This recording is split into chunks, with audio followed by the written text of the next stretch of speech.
evening, Dr. C. This is Wendy Wood, and this is Reflective Journal number 2. The first question is, where do I envision myself in the next 5 years? Well, August 14th of this year, after a long interview process, I was asked to be the assistant principal of McGaw Elementary School.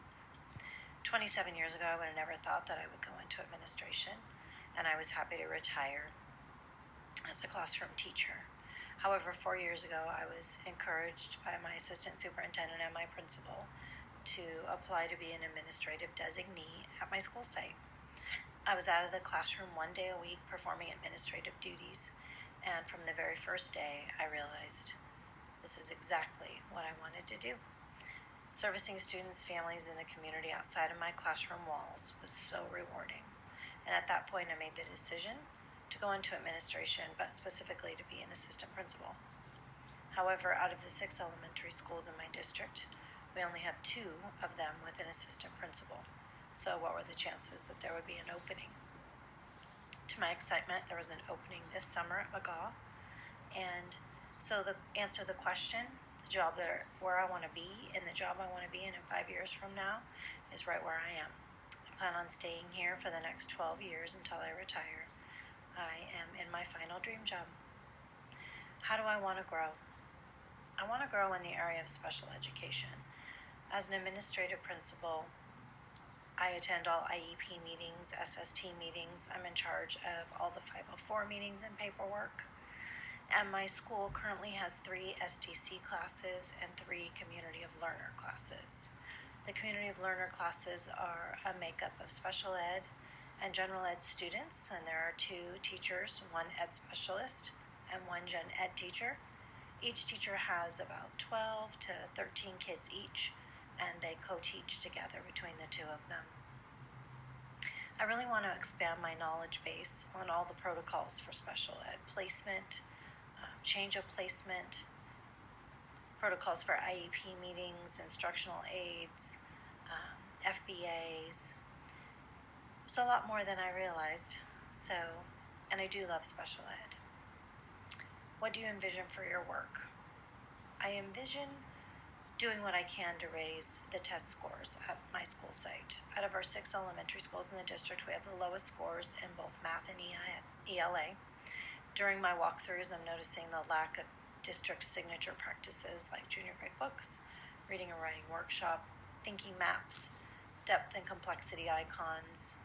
So I envision amping up the staff development by doing monthly curriculum and instruction staff meetings, where I can begin some professional development in the signature practices.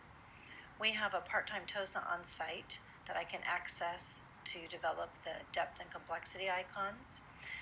I'm also going to be reaching out to our English language arts, math, and science TOSAs to pop in and help in some of that staff development.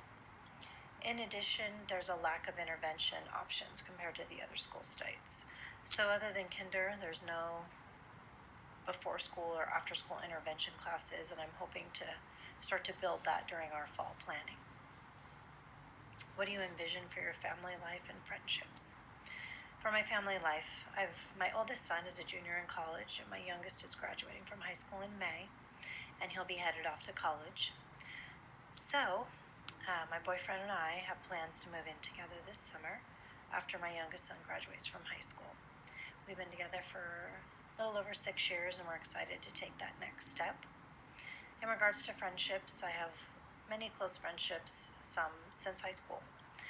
However, I do want to put a big emphasis into the friendships I've developed with the staff from my old school, where I was there for 27 years. They've been with me through having babies, going through divorce, all my professional development, and even that first administrative designee position. Now that I'm new to a new school, I really want to continue to keep them in my life, and I'm making a point to reach out, set up coffee dates and happy hour, and keep those strong connections. Where do you envision to live? Ironically, my boyfriend and I have it set to live about a mile away from my new school in Huntington Harbor. Things are starting to come together, and I'm excited to start looking for a new home. And then upon retirement, we ultimately want to live part-time in the Bahamas. Why not dream big? What do you envision for fun and recreation? For fun and recreation, I love to travel. I take weekend trips when I can, but with 2 teenage boys, that can be risky. I'm looking forward to longer trips, traveling outside the country as the 2 boys get older. And I want to make more trips to the Bahamas to start to look for homes. What do you envision for yourself as a leader? I envision myself as a transformational leader and want to, together with my staff, help each other advance to a higher level of improved outcomes. I'm compassionate, caring, and inspiring, and I can adapt to individual people and their needs. I envision beginning a school-wide ELA curriculum reform. My school is in the same district where I've been for 30 years, and many of the staff members know me as a literacy coach and a staff developer. So I hope to slowly bring about this curriculum reform as staff members who already know me allow me in their rooms and spread the word across campus. We're beginning an ELA adoption process this year, so I feel like it's the perfect segue to begin the conversation. Thank you so much, Dr. C, and